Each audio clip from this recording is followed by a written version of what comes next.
बंधु माने आजिर एही कार्यक्रम को आपण मानक स्वागत। आजिर एही कार्यक्रमटी कर्कट राशि व्यक्ति विशेष मानक पई बहुत गुरुत्वपूर्ण अटे। बंधु माने 15 मई ठारू आपणक जीवन रे एक बड़ परिवर्तन हेबाको जाउछि। कारण 15 मई रे देवगुरु बृहस्पति निजर राशि परिवर्तन करबाको जाउछंती। सूर्य मध्य निजर राशि परिवर्तन करबाको जाउछंती। तेबे बंधु माने गुरु गोटे वर्ष रे थरे निजर राशि परिवर्तन करिथांती। कारण गोटे राशि रु आउ गोटे राशि को गोचर करबा पई देवगुरु बृहस्पति एक वर्ष समय नै थांती। तेबे बंधु माने गुरुंकर एही राशि परिवर्तन प्रभाव रे एक वर्ष पई आपणक जीवन रे केम सब परिवर्तन हेबो, आपणक जीवन रे गुरुंकर राशि परिवर्तन रो केउ भली प्रभाव पड़िबो से विषय रे आजिर एही वीडियो रे आमे माने विस्तार भाव रे जानिबा। सेथिपाई आपणकर जदि कर्कट राशि होइथाय तो वीडियोटी को आपण शेष पर्यंत निश्चय देखंतु एवं वीडियोटी को लाइक करी चैनलटी को सब्सक्राइब करि दियंतु। कमेंट बॉक्स रे भक्ति एवं श्रद्धार सहित जय श्री जगन्नाथ निश्चय लिखंतु। तो बंधु माने आसंतु आरंभ करिबा आजिर एही कार्यक्रम को, जहां आपणकर जन्म राशि एवं चंद्र राशि उपरे आधारित अटे। तो राशि चक्र रो 12 गोटी राशि मध्यरु चतुर्थ राशि हेउची कर्कट राशि। तेबे गुरु बृहस्पति कर्कट राशि द्वादश भावरे गोचर करिवे। दीर्घ 12 वर्ष परे गुरु आपणकर द्वादश भावरे गोचर करिवे। तो एबे आसंतु जानिबा 15 मई ठारू गुरुंकर महापरिवर्तन फलरे आपणक जीवन रे केउ सब परिवर्तन हेबो। गुरुंकर दृष्टि आपणकर केउ सब भाव उपरे रहिबो एवं ता प्रभाव रे आपणक केउ सब फल प्राप्ति हेबो से विषय रे आसंतु जानिबा। तेबे बंधु माने द्वादश भावटी होइथाय विदेशर भाव, खर्चर भाव एवं हॉस्पिटल भाव। तेबे गुरु जेतेबेले आपणकर द्वादश भावरे गोचर करिवे तो गुरुंकर दृष्टि आपणकर चतुर्थ भाव, षष्ठ भाव एवं अष्टम भाव उपरे रहिबो। गुरु पंचम दृष्टि रे आपणकर चतुर्थ भाव को देखिबे, सप्तम दृष्टि रे षष्ठ भाव को देखिबे एवं नवम भावरे आपणकर नवम दृष्टि रे आपणकर अष्टम भाव को देखिबे। तो गुरु हेउछंती आपणकर नवम भावर अधिपति। तेणु नवम भावर अधिपति होई गुरु जेतेबेले आपणकर द्वादश भावरे गोचर करिवे तो जे माने विद्यार्थी अछंती, जदि आपण उच्च शिक्षा करिबा पई विदेश यात्रा करिबा पई चाहुतिले तो आपणक पई समय भल रहिबो। तो गुरु आपणकर षष्ठ भावर मध्य अधिपति अटंती। तो षष्ठ एवं नवम भावर अधिपति होई गुरु आपणकर द्वादश भावरे गोचर करिवे, जहा फलरे आपण दूर यात्रा करि पारंती, धार्मिक यात्रा आपण करि पारंती। आपण निजर काम कार्य को नै किबा निज परिवार सहित मध्य आपण दूर यात्रा करि पारंती। तेबे गुरु जेतेबेले आपणकर द्वादश भावरे गोचर करिवे एवं द्वादश भावटी जेहेतु खर्चर भाव होइताय तेणु एही एक वर्ष मध्यरे आपणकर खर्च मध्य बढ़िबो।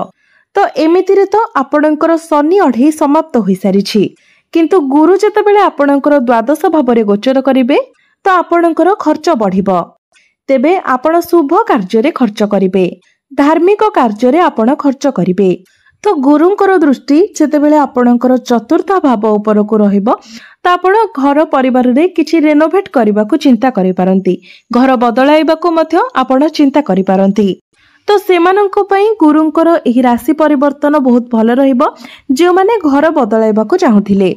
गुरुंकर दृष्टि चतुर्थ भावरे रहुथिबा हेतु आपण लोकेशन चेंज करि पारंती, निजर घर बदलाई पारंती, घरे किछि रेनोवेट करि पारंती, कोनोसी प्रॉपर्टी रे मध्य किछि डील करि पारंती किंबा आपण कोनोसी जानवाहन मध्य किनि पारंती।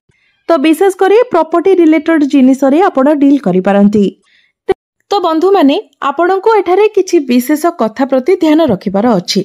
गुरु हेउछंती आम चर्बीर कारक ग्रह।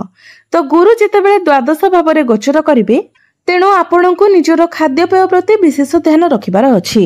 आपण जेते पारिबे मीठा खाद्य कम खाइबाको चेष्टा करंतु, सुगर उपरे आपण कंट्रोल करंतु, आपणको हेल्दी डाइट फॉलो करिबार अछि। कारण गुरु जेतेबेले आमर कुंडली रे षष्ठ, अष्टम एवं द्वादश भावरे गोचर करिथान्ते सेतेबेले आमर डाइजेस्टिव प्रॉब्लम देखा देई थाए एवं मोटापण बढ़िबा भली समस्या मध्य देखा देई थाए। एही समय आपण जेते पारिबे बाहर खाद्य को अवॉइड करंतु एवं जेते पारिबे हेल्दी फूड खांतु, नचेत आपणकर पेट मध्य खराब होई पारे। आपण को अल्कोहल उपरे मध्य कंट्रोल करिवार अछि। निशा द्रव्य ठारू आपण जेते पारिबे दूरे रहिबाको चेष्टा करंतु। यह व्यतीत आपणक पई आउ गोटे भल कथा हेउची जदि आपणकर कोनोसी पैतृक संपत्ति रे किछि डिस्प्यूट थिला तो ताहा आपणकर समाधान होई जिवो एवं सेथिरो आपणको लाभ प्राप्ति हेबो। एहा सहित एमएमसी कंपनी रो आपणको जॉब ऑफर मध्य आसी पारे। आपण निजर चाकरी रे परिवर्तन पई मध्य चिंता करि पारंती। एही एक वर्ष मथिरे आपणकर डेजिग्नेशन चेंज होई पारे किंबा चाकरी क्षेत्र रे चेंज आसी पारे। आपणकर प्रोफाइल मध्य चेंज होई पारे किंबा हठात करी चाकरी क्षेत्र रे आपणकर काहा सहित आर्गुमेंट होई पारे। तो ए सब कथार आपणको ध्यान रखिबार अछि। तरबरिया भाबरे जेमिति आपण कोनोसी कार्य न करंती किंबा कोनोसी डिसिजन न नियंती सेथि पई मध्य आपणको ध्यान रखिबार अछि। कारण जेहेतु आपणको भाग्य भाबर अधिपति द्वादश भाबरे अछंती तेणु आपणको भाग्य रे टिके बाधा विघ्न सृष्टि हेबो। प्रत्येक कार्य रे विलंब हेबो एवं किछिटा समस्या देई मध्य आपणको जीवाको पड़िबो। तेणु जेतेबेले आपण कोनोसी कार्य करूछंती सेति पई आपण भलो भाबरे भाबी चिंती प्लानिंग करी काम करंतु। जदि आपण तरबरिया भाबरे कार्य करंती तो निश्चित भाबरे सेथिरे आपण असुविधा रे पड़िबे एवं जेतेबेले गुरुंकर दृष्टि आपणकर षष्ठ एवं अष्टम भाव उपरे रहुछि तो आपण आगको बढ़िबाको चेष्टा करिवे। कार्य क्षेत्र रे किछि नुवा करी करबाको चेष्टा करिवे किंतु सेठारे आपणकर एपरि किछि शत्रु सृष्टि हेबे जे माने आपणको सेही सबु ठारू अटकाइबाको चेष्टा करिवे। किंतु गुरु निजर घर षष्ठ भावको देखुथिबा हेतु आपणकर शत्रु माने आपणको रोकी पारिबे नाही। तो एही समय रे किंतु आपणकर शत्रु संख्या वृद्धि पाइबे। तेणु आपण जेतेबेले केवाडे बाहर को जाउछंती किंबा कोनोसी जगह रे भी हो आपण अन्य कहा विरुद्ध रे कहा सामना रे किछि कथा कहंतु नाही। आपण केवल निज काम रे ही फोकस करंतु। किंतु एहा आपणक सहित निश्चित भाबरे हेबो जे आपण विदेश यात्रा करि पारंती, दूर यात्रा करि पारंती, धार्मिक यात्रा करि पारंती किंबा विदेश सह जड़ित आपण कोनोसी कार्य करि पारंती। विदेशरो आपणको आर्थिक लाभ मध्य होई पारे एवं आपण जे दूर यात्रा करिवे ताहा आपणक पई लाभप्रद मध्य रहिबो एवं प्रॉपर्टी रिलेटेड मध्य आपण किछि नुवा कार्य करि पारंती एवं शुभ मांगलिक धार्मिक कार्य रे आपण निजर पैसा खर्च करि पारंती। तो बंधु माने एहा थिला गुरुंकर राशि परिवर्तन आपणक पई किपरि रहिबो। गुरुंकर राशि परिवर्तन परे आपणक जीवन रे केउ सबु परिवर्तन हेबो, आपणक पई कोन सबु शुभ रहिबो एवं केउ सबु जिनिस प्रति आपणक ध्यान रखिबाको हेबो।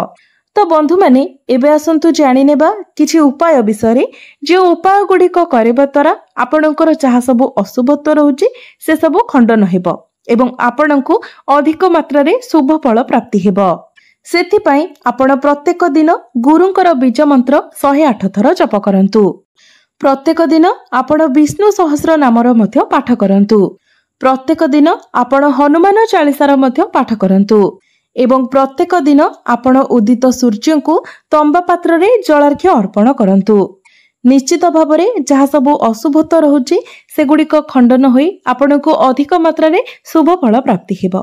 तो बंधु माने आपणकर जीवन मंगलमय हेउ एहा ही ईश्वरंक निकटरे मोर प्रार्थना। धन्यवाद।